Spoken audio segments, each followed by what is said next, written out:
महात्मा बुद्ध और सांप की कहानी। एक बार भगवान बुद्ध अपने शिष्यों के साथ बैठकर उन्हें कुछ समझा रहे थे। इतने में ही वहां अजातशत्रु और पहुंचते हैं और बुद्ध से कहते हैं कि हे बुद्ध, जब से मैं तुम्हारा अनुयायी बना हूं तब से सभी लोग मेरे सीधेपन का बहुत फायदा उठाते हैं। आपका अनुयायी बनने से पहले लोग मुझसे बहुत डरते थे, क्योंकि तब मैं बहुत क्रूर था और किसी को भी मृत्युदंड देने में क्षण भर का भी समय नहीं लगाता था। आपका अनुयायी बनने के बाद अब मेरा मन इन कामों को करने को तैयार नहीं होता है और मैं सभी लोगों को प्रेम देना चाहता हूं, परंतु कुछ लोग इस बात का गलत फायदा उठा रहे हैं और इससे मेरी प्रजा को बहुत खतरा है। मेरे शासन में बहुत दिक्कतें आ रही हैं, अब बताएं मैं क्या करूं? तब बुद्ध उसे एक कहानी सुनाते हैं। एक बार एक भिक्षु एक गांव से गुजर रहा था। उस गांव में एक बहुत बड़ा पीपल का वृक्ष था। चलते चलते भिक्षु बहुत थक गया था। उसने सोचा कि उस वृक्ष के नीचे थोड़ा आराम कर लिया जाए। वह वहां पहुंचा ही था कि कुछ लोग उसे रोक देते हैं और भिक्षु से कहते हैं कि वहां एक बहुत जहरीला सांप रहता है। उसने बहुत से लोगों को डस लिया है। वह इतना खतरनाक है कि जो भी उसके सामने आता है वह उसे जिंदा नहीं छोड़ता। भिक्षु मुस्कुराता है और कहता है, एक दिन तो सभी को मरना है, अगर मुझे आज ही मरना होगा तो इसमें कौन सी बड़ी बात है। आप मेरी जरा भी चिंता ना करें और मुझे आज्ञा दें।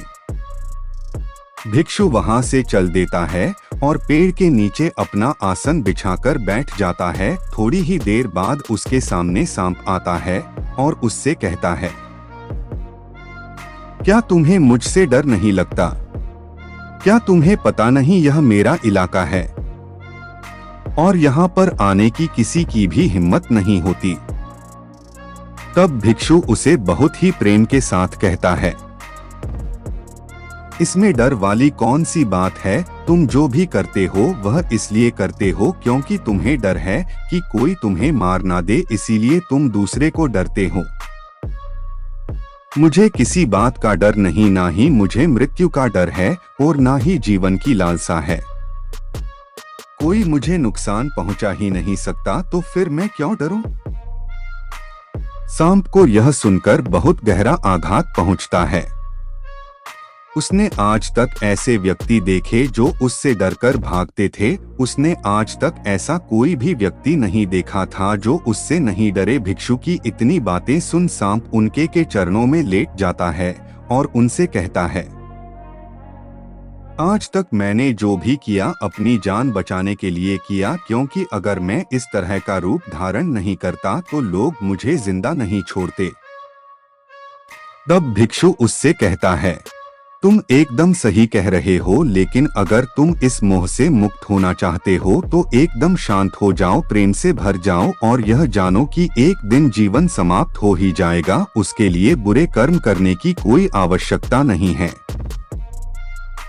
इतना कहकर वह भिक्षु वहां से चले जाता है और सांप उस भिक्षु की सारी बातें अपने दिमाग में बैठा लेता है और वह यह तय करता है कि आज से वह कोई भी गलत काम नहीं करेगा। सांप सभी बुरे कर्मों को छोड़ देता है, लेकिन इसका उस पर उल्टा असर पड़ता है।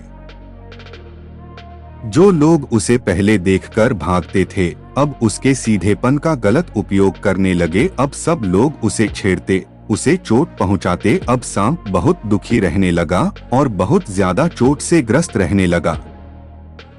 अब उसके शरीर पर बहुत से चोट के निशान बन गए, क्योंकि अब वह लोगों को नुकसान नहीं पहुंचाता था और सभी लोगों के साथ प्रेम से रहने की कोशिश करता था। लेकिन लोगों में उसके प्रति जो भय था वह ही उसे सुरक्षित रखता था। कुछ दिनों बाद वह भिक्षु फिर से उसी पेड़ के नीचे आता है और वहां अपना आसन बिछाकर बैठ जा है और उस सांप को देखकर बड़ा आश्चर्यचकित होता है कि पहले सर्प की क्या स्थिति थी, लेकिन अब सर्प की क्या स्थिति हो गई है और वह उस सर्प के लिए बहुत चिंतित भी होता है। भिक्षु को देखकर सांप कहता है, हे भिक्षु, जब से आपने मुझसे कहा कि मैं शांत हो जाऊं और प्रेम को अपनाऊं, तब से लोगों ने मुझसे बहुत गलत व्यवहार करना शुरू कर दिया, जिससे मुझे जीवन जीने में बहुत कठिनाई हो रही है। अब आप ही बताएं मुझे क्या करना चाहिए।